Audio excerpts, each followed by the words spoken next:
morning. Welcome back to Liberty Hill Outdoors. Welcome back to the homestead here.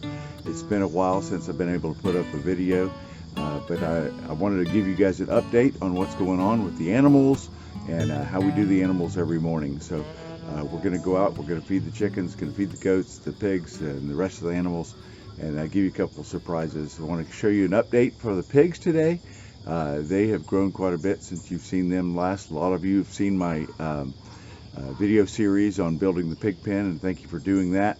And but I wanted to give you an update and show you what the animals are looking like and what's been going on, all the different parts of their lives that have been happening recently. So come along with me as I get my morning chores done. It's a nice crisp late summer, early fall morning here in North Georgia, and I'm excited to get out here and share with you guys what's going on here on the homestead. We've got a couple of new additions here as well. I'll introduce you to them and show you something that's going on very special that's brand new, about to start, and I want to give you a sneak preview of that too. So let's go and let's see what's happening here on the homestead. You might hear some of the chickens in the background complaining because they can see me, but I'm not giving them anything, so they're ready to be fed here this morning. So let's go. Okay, we're up here at the chicken coop. We're going to start with the chickens. Give them scratch grains every morning. They already have feed in their feeding tubes, but I'm going to show you how that works, as well as they've got full water. They have free access to their feed all day, every day, as well as their water. But we give them a treat of some scratch grains every morning, and so I'll show you how we do that. Right here at the bottom, underneath the chicken coop, we have a storage area where we keep the feed for the chickens. We keep their scratch as well as the feed for the goats. Those are the first animals that we had here, those two categories. So when we built the chicken coop 7 years ago, thank you. Good morning to you too. When we built the chicken coop 7 years ago, we built it with that in mind because they were the animals that we had here at the time. And so to make it easier, we consolidated that space for where their food is. Thank you again. Good morning. And so that's why we got the food here. The rest of the food is kept in the barn back over here. So let's show you how we do the chickens.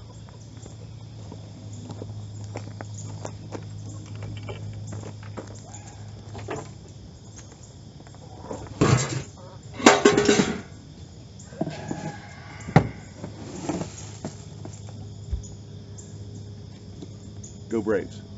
We give them 2 of these, 1 in each one of the sides of the pen. Good morning, girls.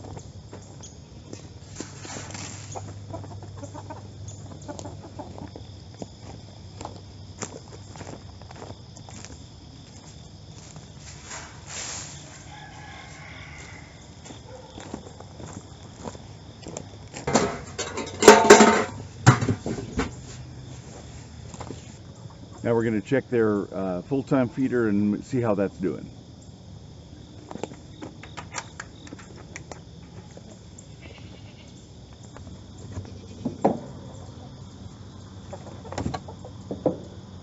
All right, looks like they need a little bit.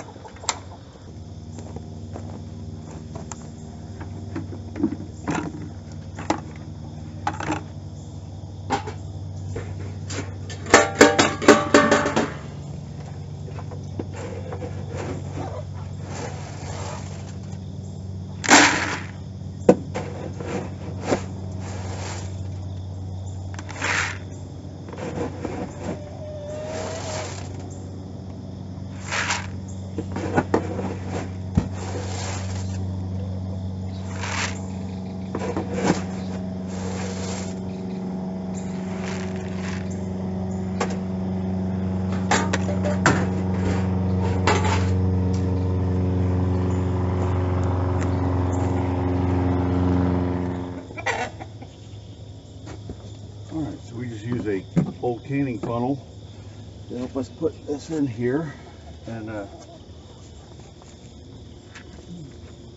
these are PVC pipes. I think these are 3-inch.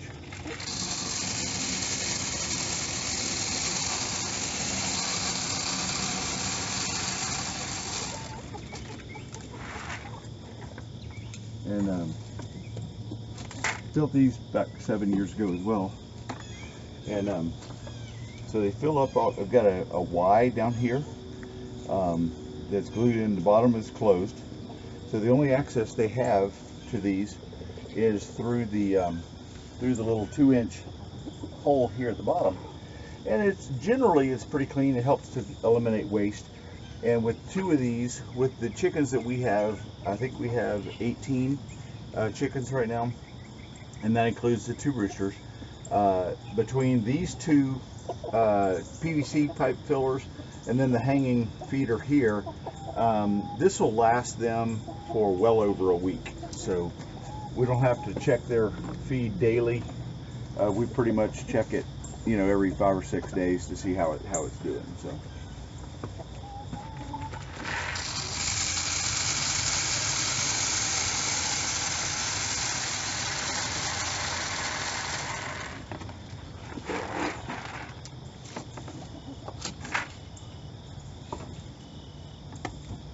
And these caps are these are removable. Obviously we didn't glue them. So, chickens are good for another several days.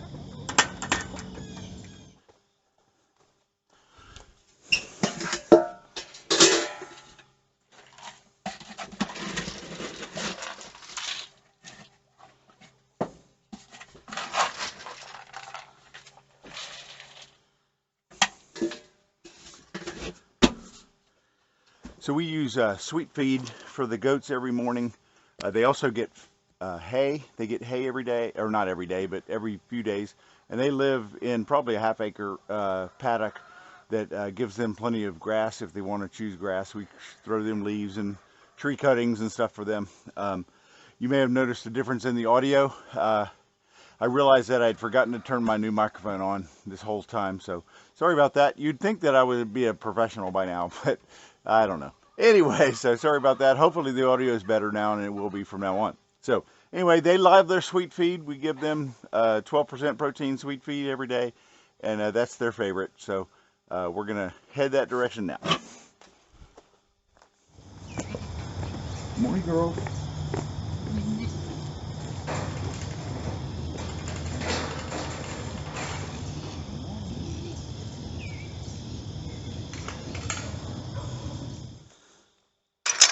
Good morning.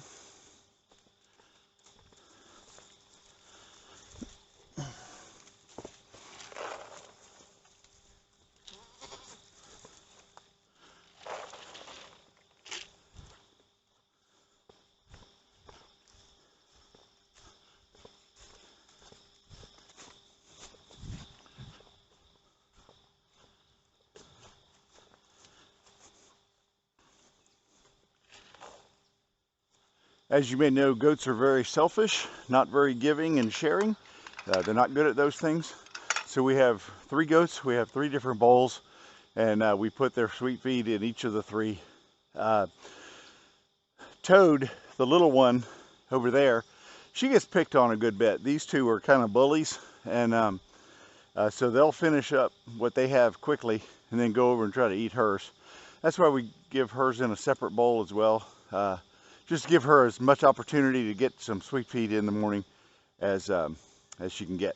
So we also check their water. We keep a couple of 5-gallon buckets of water right here. We fill that up sometimes multiple times a day, but usually once a day.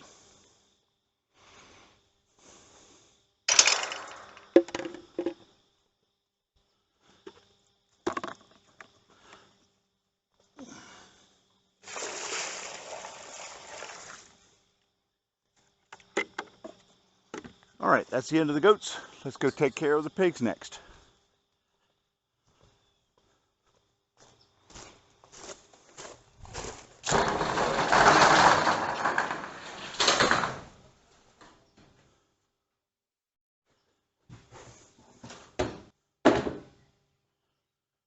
So the pigs get about a quart of rehydrated alfalfa pellets. I'll show you that in a minute and how we do that, but that's first. If you'll recall, we have 2 Idaho pasture pigs that we're growing out for meat this year, And they're about, as of now, they're about 5 months old, I think, just a little 5.5 months old. And so they've got another 4.5, 5 months to go. Anyway, so we give them their schedule right now. Excuse me, their schedule right now is 4 pounds of the ration every day. Probably in another week or so, we'll up that to 5. So since we're feeding them together, we do 5 total now, 5 total in the afternoon. So they'll get 5 of this, or excuse me, 4 of these right now. 1, 2, 3, 4. And this is feed that we get from a feed mill that's about an hour and a half away from here. The next thing we put in there is give them a little bit of corn.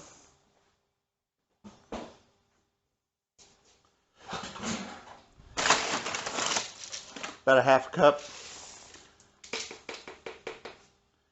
And here's the alfalfa tablets. It's about a little over half a cup dry, and I'll show it to you.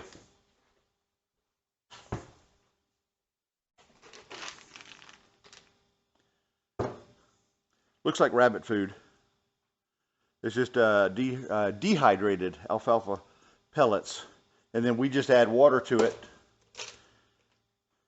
to rehydrate it. We keep that in a pitcher right here. Just fill it up with water.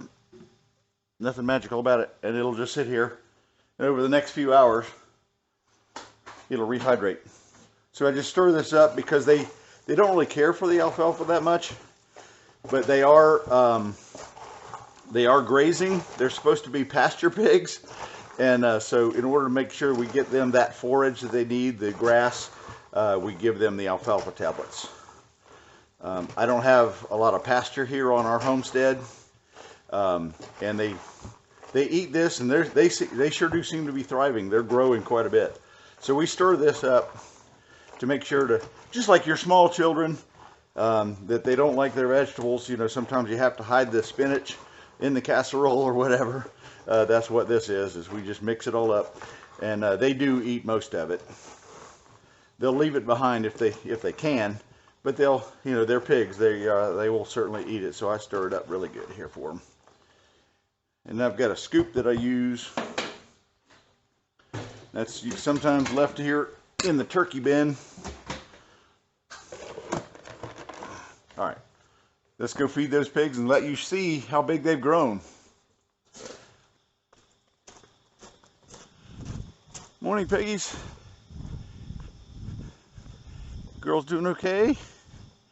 Good morning. How are you? Good morning. Now you got to give me some room in there. Here, let's come over here first. Nope, fake out. There you go.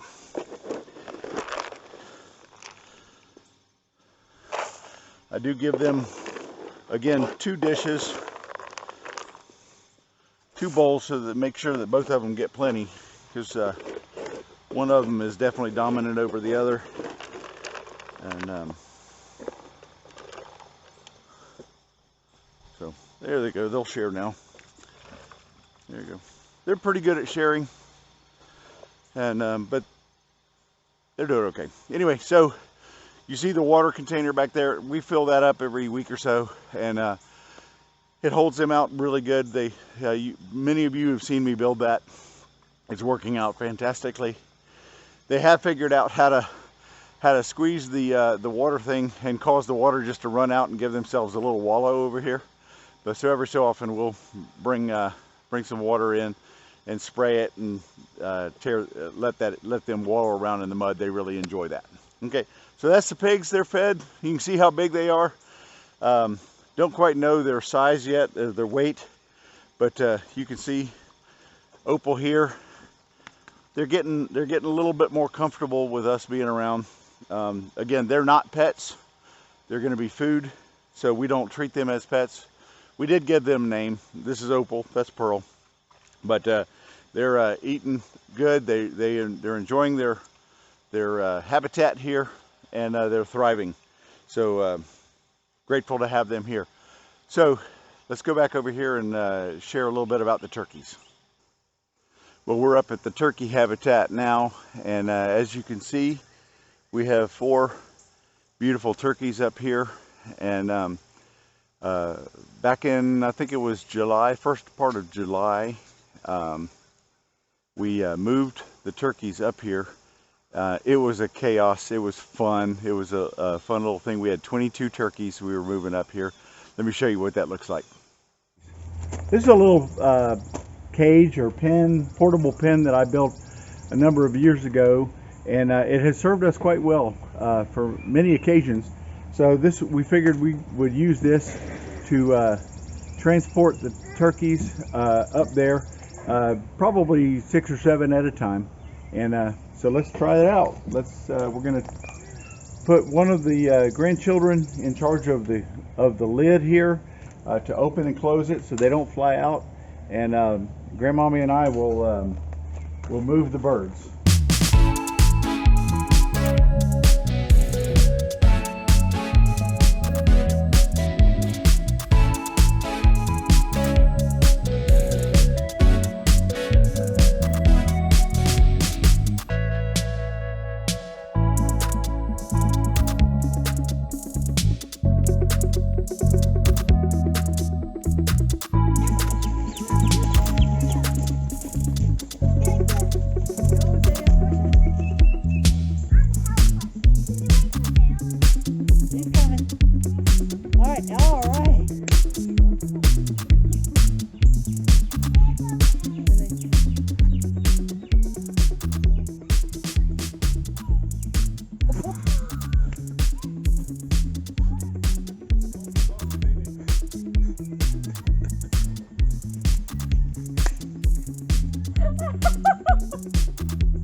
It was like the Keystone Cops that day, with the grandchildren here helping, little Zaya falling down. It was a riot. He was fine. Everybody was fine. They had a good time moving the turkeys up here to their full-time pen.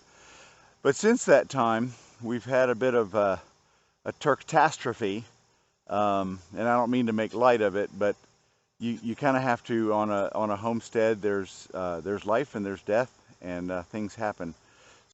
We had an episode of blackhead disease come through our flock. This is the 3rd year we've had turkeys. It's the first time that has ever happened. We've never had blackhead disease hit our flock before. Blackhead disease starts with a protozoa and it's eaten by worms, and then the worms eat the droppings of the turkeys, and then the other worms eat that, and then the turkeys eat those worms, and then the turkeys get sick and many of them die. All the research that we have done said that if you get blackhead disease in your flock, you can expect a death rate of between 70 and 100%. Well, we went from 22 birds to 4. They're on this side now, so we're down to 4. These 4 seem to be continuing to be healthy, so we lost about 80%, and that hurts. You know, that's going to be a blow to our freezer for the year. I'm having to tell people that we're going to share in some of our turkey bounty, that those turkeys are not going to be available. So unfortunately, we're down to 4 turkeys. There is no medicine available. There used to be, but it was arsenic based, and because turkeys are part of the food chain, they took that off the market. But so we've been doing holistic methods. We add garlic to their water. We give them vitamin E every day, and as well as we put mixed cayenne pepper into their food. And apparently they don't taste it. But I told my wife, I told her this is going to be kind of fun. We're pre-seasoning our turkey. I don't know. Hopefully the garlic and the pepper doesn't get into the meat. I don't think it does. But anyway, we're pre-seasoning the turkey this year. But those things help to build the immune system of the turkeys, and that's really the best way you can fight that, that I have found anyway. So these guys are getting close as we're recording this video. It's the 17th of September. So our initial plan was to butcher the hens around the end of September, and then the toms would go until the end of October to go into the freezer. All the toms would be too big for roasting whole, so we would part them up and use them for grinding meat. But anyway, as a result of the illness that these guys had to overcome, we're probably going to take all of them toward the latter part of October before we do processing for them. So I'm probably not going to show that on video at the time. It's something YouTube doesn't really like, so I don't want my videos to be taken down. I don't have all that many anyway. So we're going to feed these guys. We're going to give them the water. I'll show you how that works. I've got the vitamin E, and we found the easiest way to give them the vitamin E so that it's equitable is we actually give them the little vitamin E gel caps that you can buy, over the counter at the store. And initially we were poking a hole in them and squeezing it into their water, but it was really messy. And they're very inquisitive creatures, and so they come up and just take these gel caps right out of my hand, and so I give it to them that way now, and it's a whole lot easier and a lot cleaner. So let's get these guys taken care of. All right, guys, come here.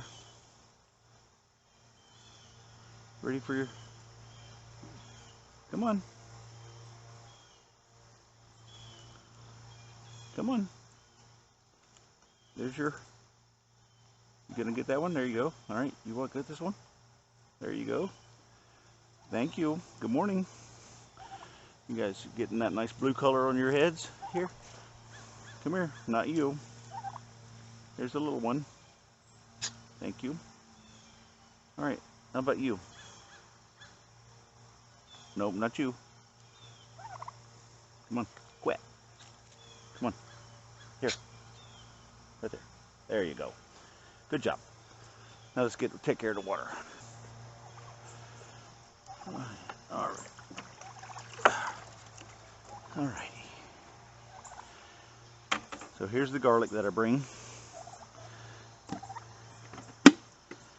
This is pretty full. I'll just show you what we do here. I'll dump this out. It's only 5 gallons of water, 4 gallons of water. About a teaspoon or so, a couple teaspoons of garlic.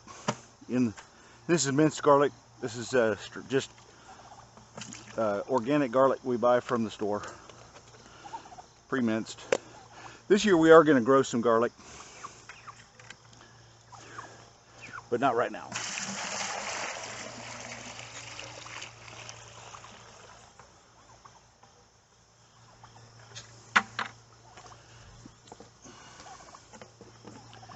That's all there is to it, garlic in the water. And then we'll put this back over here. We'll have something to drink. And let's double check their food too. Think it's probably fine. She just fed them yesterday.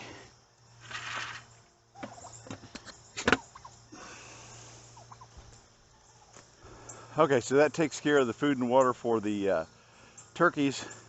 Now I want to show you the almost the newest addition to the homestead. We had another additional new addition this morning, and I'll show you them in a few minutes.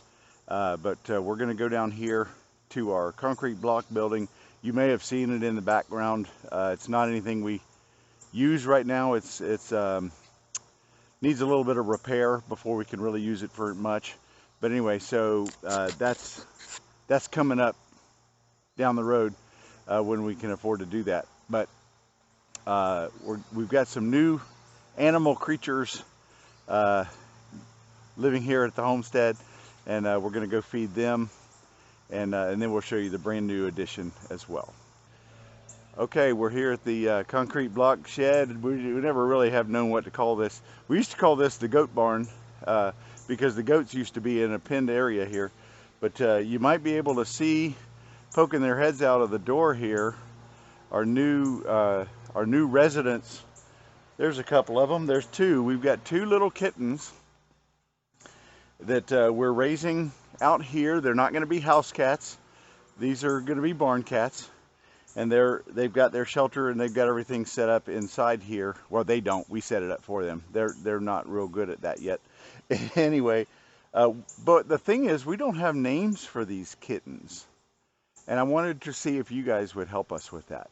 One of them, we'll show them up close here in a minute. But one of them is a little lighter. One of them is a little darker. We think that the lighter one might actually turn calico colored. That's what a friend of ours that knows cats more than we do said, that she looks like she might turn calico color. So it's this one here, the lighter colored one, and let's see if she'll let me come up to her. Come here, kitty. Come here, kitty. Come here, baby. Nope. Okay, get them running there. All right, so let's go inside and let's feed them. They're probably hungry. All right, girls. You know what this sound is like, don't you? Huh? You know what that sound is. We're going to give them about a half bowl or half of a can of this food. We'll give a half can in the morning and half can in the afternoon. And they're already growing. They've been here for 4 or 5 days. And they sleep in this little bin, and we've got a little towel here covered up for them here so that they can stay warm. But this one, this is the lighter color one. She's got some orange coming in her fur here. And then this is the darker one. So they're sweet little things, and they're letting us pet them, so that's not an issue. We have some dry food there if they want to try to eat some of that as well. But they really like this wet food because they're young. They're only about 8 weeks old. And then their water bowl here.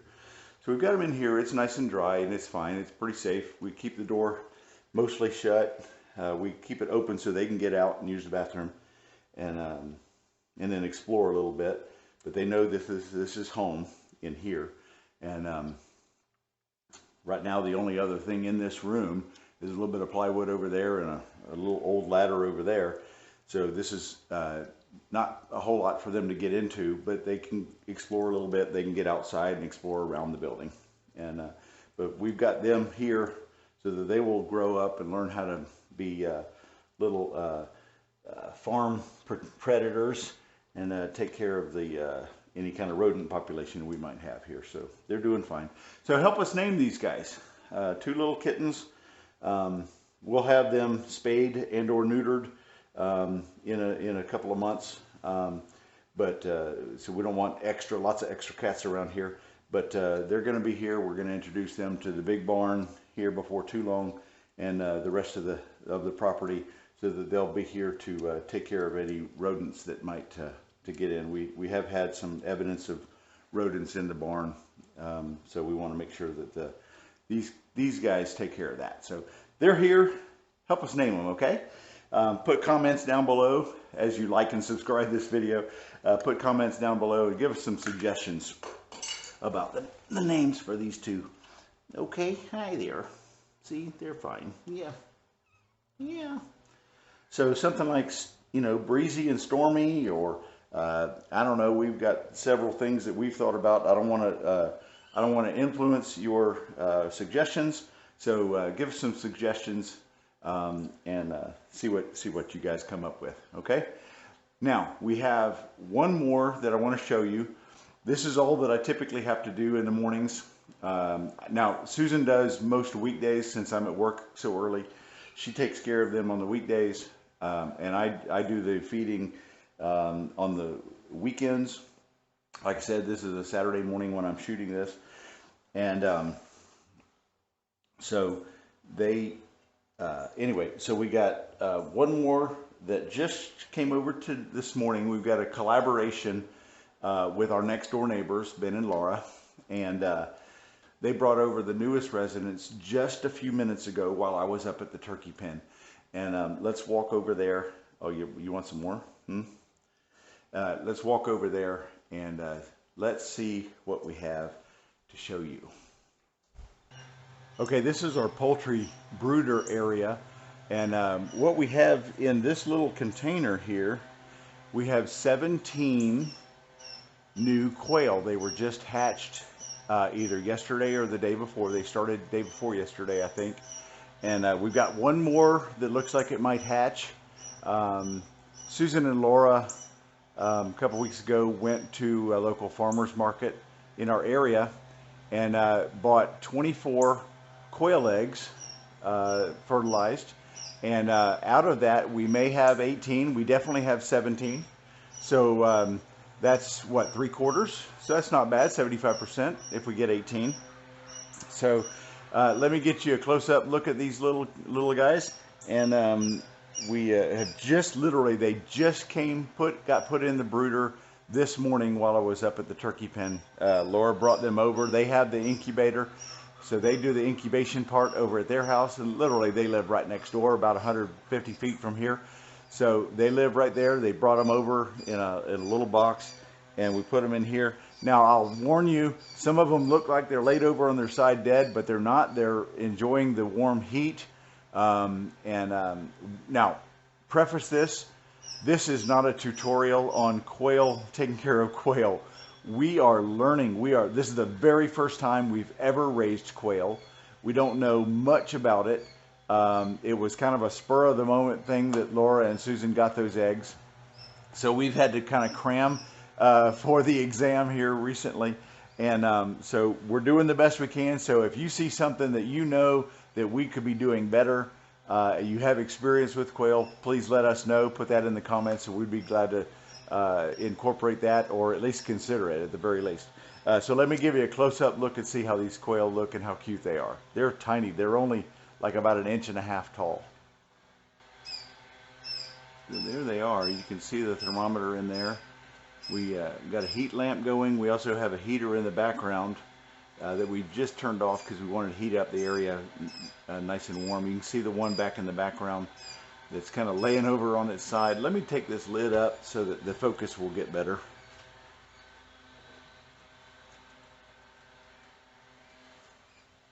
There we go. But they are enjoying the warmth. I know they look dead, but they're not. But anyway, we've got 17 this morning.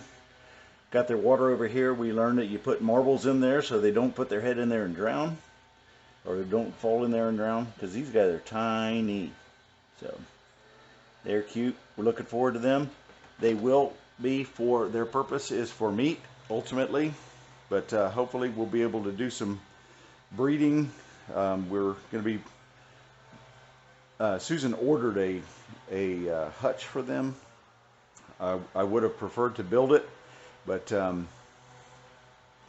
there's just not a whole lot of time right now. So it was she found one on Etsy that was pretty inexpensive. So anyway, so we're gonna they're gonna stay in this brooder area for another few weeks, probably 2 or 3 weeks until they feather out and get a little bit bigger. and we will move them into the hutch after that, into their little cage.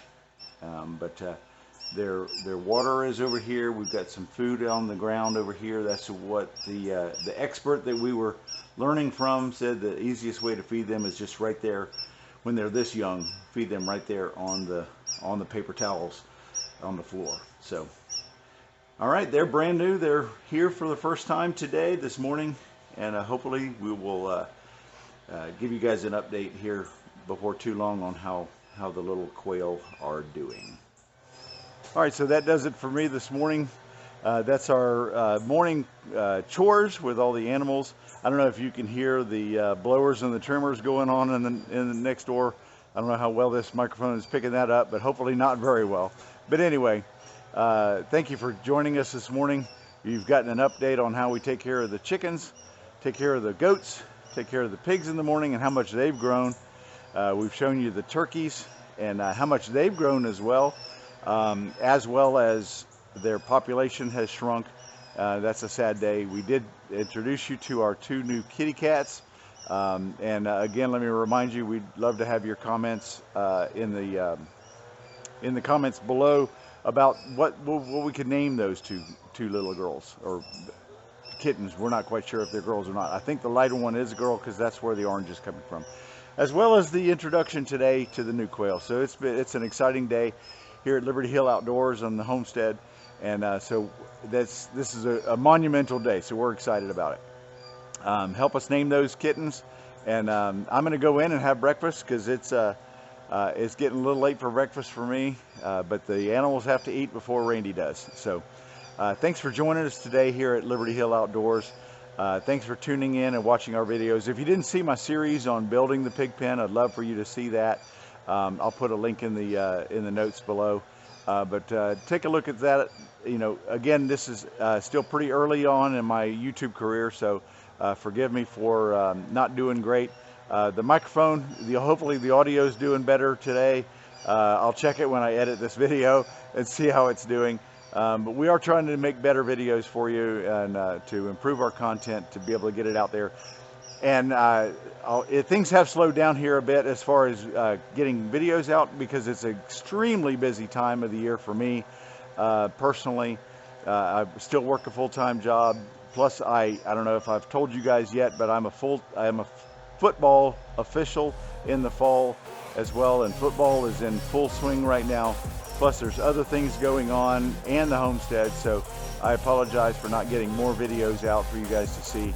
But thank you for tuning in. Thank you for following along our journey here, Liberty Hill Outdoors. So with that being said, thank you for visiting us. God bless you. We'll see you next time.